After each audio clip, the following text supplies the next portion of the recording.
2026ஆம் வருஷம் கும்ப ராசிக்கு எப்படி இருக்க போதுன்னு ஒரு சின்னதா ஒரு பார்வை பார்க்கலாம்.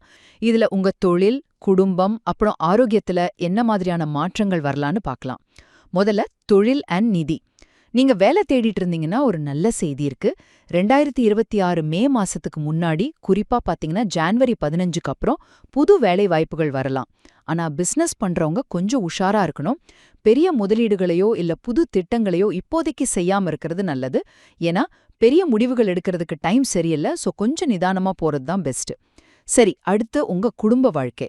வருஷத்தோட 2வது பாதியில குடும்ப வாழ்க்கை ரொம்ப நல்லா இருக்கும்னு சொல்றாங்க. ஆனா உறவுகள்ல கொஞ்சம் ஏற்ற இறக்கங்கள் இருக்கலாம். ஒரு மாதிரி ஹால்ட் அண்ட் கோ மாதிரி.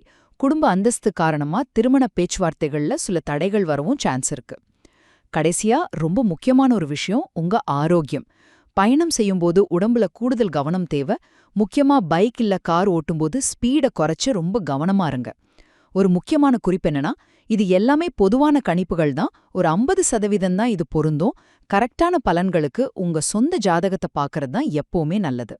சுருக்கமா சொல்லணும்னா 2026 கும்பராசிக்கு தொழில்ல வாய்ப்புகளும் தனிப்பட்ட வாழ்க்கையில கவனமும் தேவைப்படும். ஆனா உங்க ஜாதகம் தான் உங்களுக்கான இறுதி வழிகாட்டி.